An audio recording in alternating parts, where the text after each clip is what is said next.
પાટણ નગરપાલિકા ખાતે સર્વ ભરવાડ સમાજ આજે આવેદનપત્ર માટે નગરપાલિકાની અંદર આવેલા હતા અને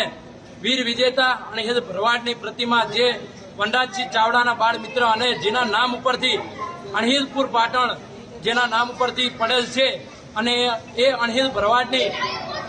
પ્રતિમા ના હોય એ આપણા માટે ખૂબ જ દુઃખ જેવી વાત છે। એ માટે સરકારશ્રીને તથા નગરપાલિકામાં આજે અમે આવેદનપત્ર આપ્યું કે અણહિલ ભરવાડ વીર વિજેતા અણહિલ ભરવાડની અહીંયા પ્રતિમા બને અને આ પાટણનો ઇતિહાસ કાયમી માટે ઉજાગર રહે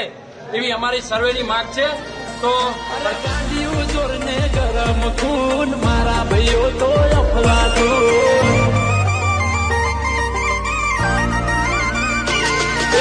વચન લેવારે વાગી જાય ધૂન મારા ભાઈઓ તો